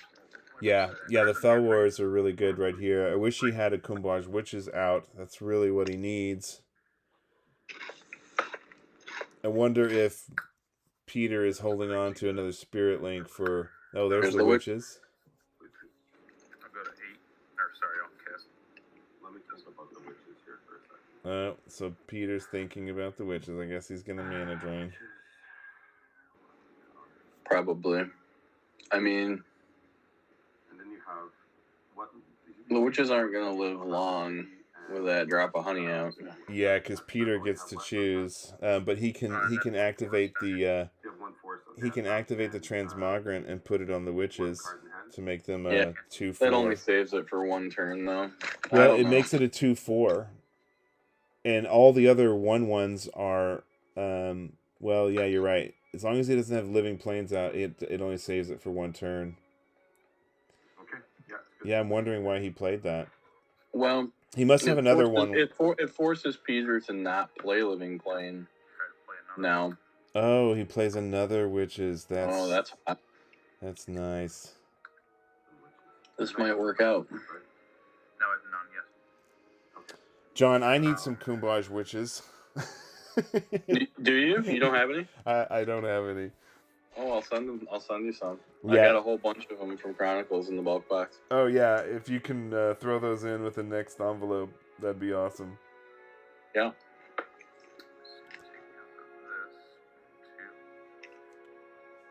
I'm just playing the odds in my deck. I need to draw 1 card or I'm gonna turn a real bad corner here.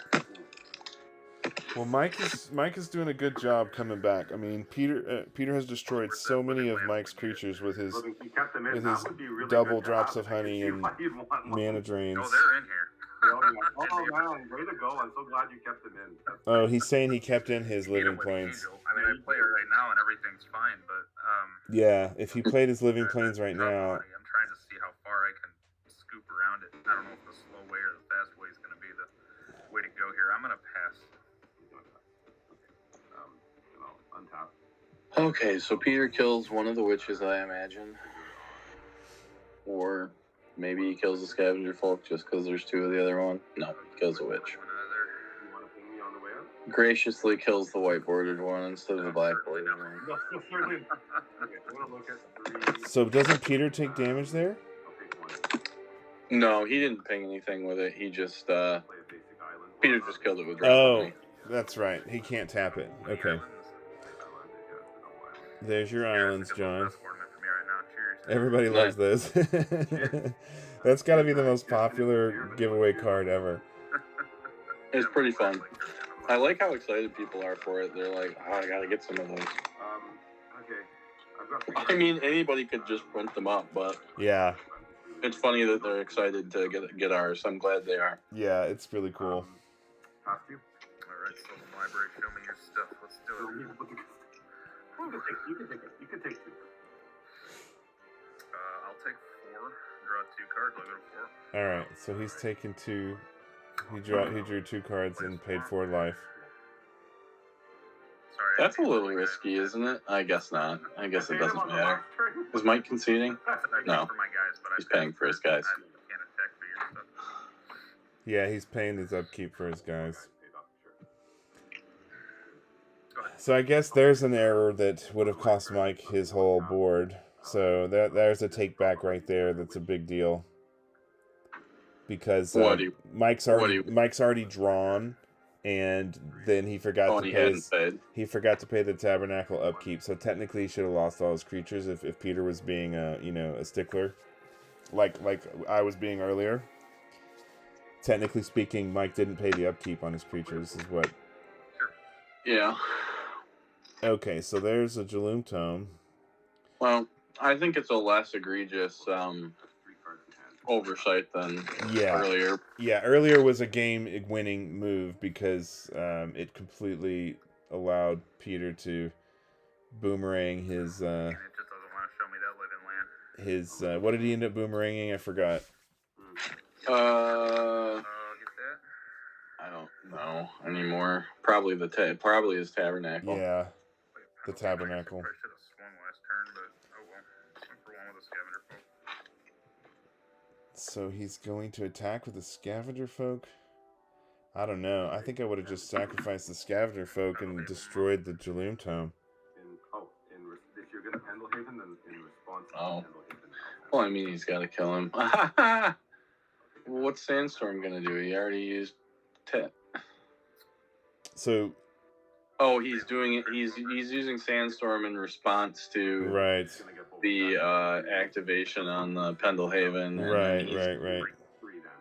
So now he's a 2/3 plus 1/1, so he becomes a 3/4 for this turn. So he got in for 3 damage. No, it's a permanent counter. He should put a counter on the scavenger folk. Yeah, but he's gonna lose him to the drop of honey next turn anyway. Yeah, it's true.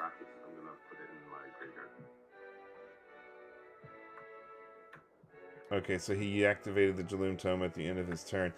Now he can sacrifice. He can pay green. Yeah, sorry. Scavenger folk is dead from that.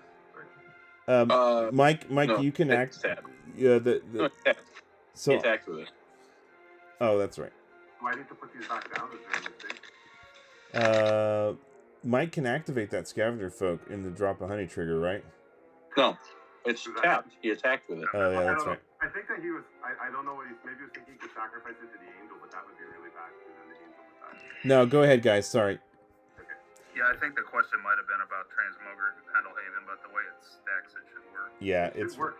Well, oh no, wait. Well, the transmogrant. No, it won't work because the transmogrant goes on first. Then you can't undo it. I believe this will check it though. Ooh, I didn't know you could do that. You can. Did you know you can just switch the right to the left and the left to the right just by dragging their screen over? Oh no, in whereby? Yeah, I think I did know that. Yeah, you can drag them around if you want to switch them. But now now it is a. What are they debating? They're debating whether the scavenger folk can get through. Because Pendlehaven looks to check if it's a 1-1 and it's not when Pendlehaven checks.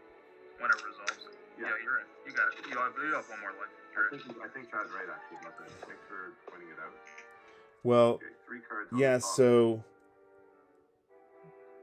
basically what happened here is he attacked, and then Peter did not Sandstorm, and then he Pendlehaven. So now the creature is a 2/3. What the fuck just happened? Hey, so guys, can we? We're a little confused on the Pendlehaven transmogrant attack scenario. What happened there? Do you want to break it down or me, Mike? I got it here. All right, so I swing with Scavenger Folk. I target it with Pendlehaven. Yeah, he Pendlehavened, and then he Sandstormed in response, and then he Transmogranted in response, and he took 3. That was all correct, but I don't know why we're discussing it now. Pendlehaven fizzles because it's no longer a 1/1, so he only takes 2 damage instead of 3 damage on combat resolution. Oh, yes, okay, all right, that makes sense. Okay, thanks. All right, yeah. So when he activates, so Mike is activating his Transmogrant with the Pendlehaven on the stack, basically, in response to the Sandstorm. So the Scavenger Folk becomes a 2/2, and then the Pendlehaven trigger resolves, and it's not a 1/1 anymore. It's a 2/2. So Mike does 2 damage and not 3. Right. Good catch, I guess.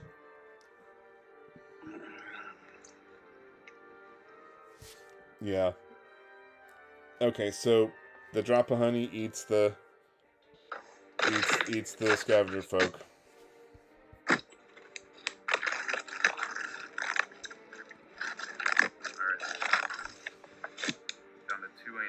So he's got his 2 angels. The drop of honey's just demolished everything. And Mike's at 4, so he can't draw any more cards off of Sylvan.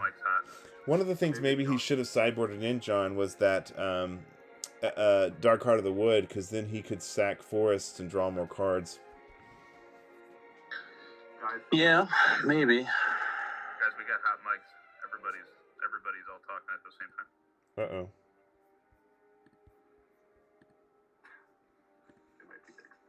Oh, yeah, I hope so. Sylvan Library. I got 2 for the Tabernacle. Did you guys say you can hear us? Yes. Oh, that's weird. I have the mute button muted. No, I unmuted mine when I was asking about the anyway, doesn't matter. I'm muted again now. Okay. Can you guys hear us now? Last card out of my okay. City For my mic was muted, and they said they could still hear me. That was weird. I muted and unmuted, and apparently that fixed it. So Mike did not draw another creature. I was hoping he could. Man, these islands of Whack Whack are just so brutal. They're just whack. Yeah, the islands of Whack Whack are whack. No other way out of me for here. Yeah, I think this game is over. Oh, now he's got a Maze of Ith. That's a problem. Okay.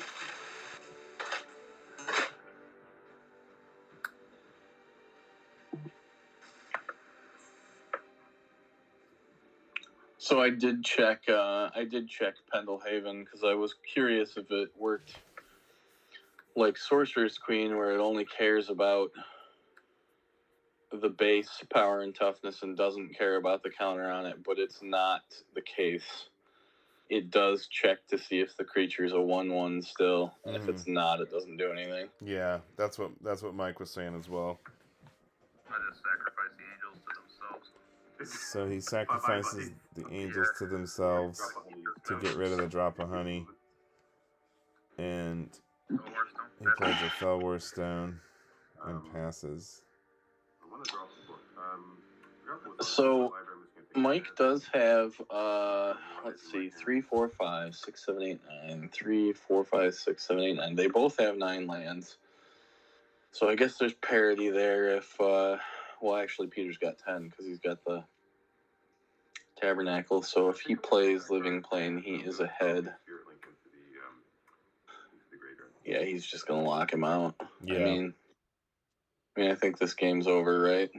Well, the Felwar Stones are a saving grace for Mike because he can pay for at least 3 of his lands to stay, or Yeah. you know, And then attack with them. yeah, and Play an island, but the Maze of Ith is a big problem, and I will go for Yeah, the maze is annoying. and There it there's is. their Living Plane. Wah, wah, wah. So there's the combo. Holy crap! It took a long time for it to come out. Yeah, we're now at 2 hours. island spot. Hey guys, you're still not muted, just so you know. We're not? You're not. I can hear you right now while I'm talking to you, right? Wow. Okay, sorry. It shows muted. I'm gonna have to refresh. I don't know what I can fix. Yeah, that's weird. Whereby shows me as muted, John, and they can hear me. Can they hear you now? I don't know. I just refreshed on Whereby. Can you guys hear me now? Alright, this is going to be the last turn possibly here. 'Cause there's no way I'm doing this unless I draw the right card. We'll use 2 Felwar Stones to pay for the City of Bresses, so I don't hurt myself. Felwar Stone to pay for Pendelhaven.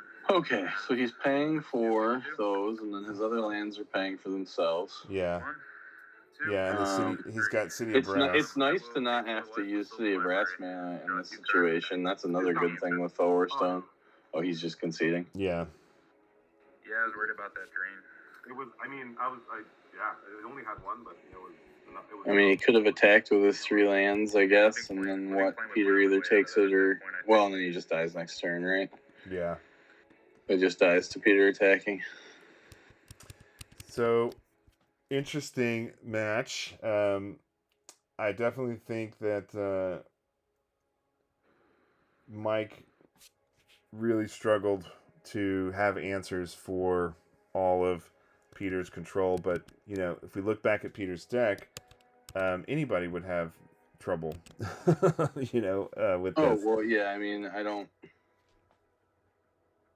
When he showed me his deck before the tournament, I was like, oh, okay, cool, so you're going to win again. Exciting. Yeah, it is, there is a bit of that.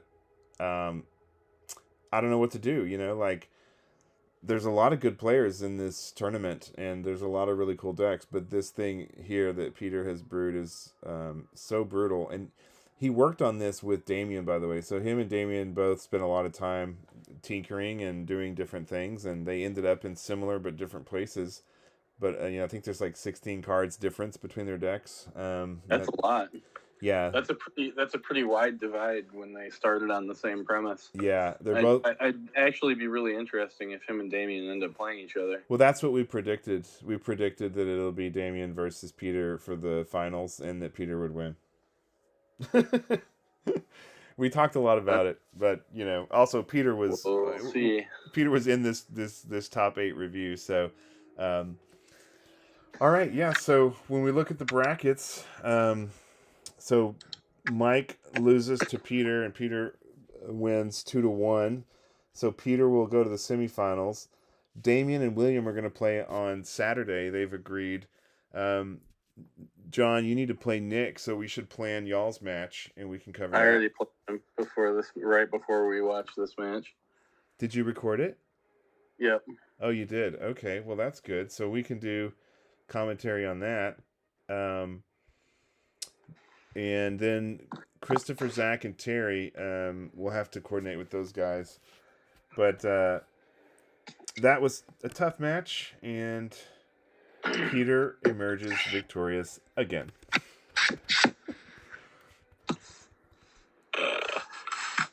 All right, well, with that, I think we should sign off. It's late for you, John. Thanks for joining me.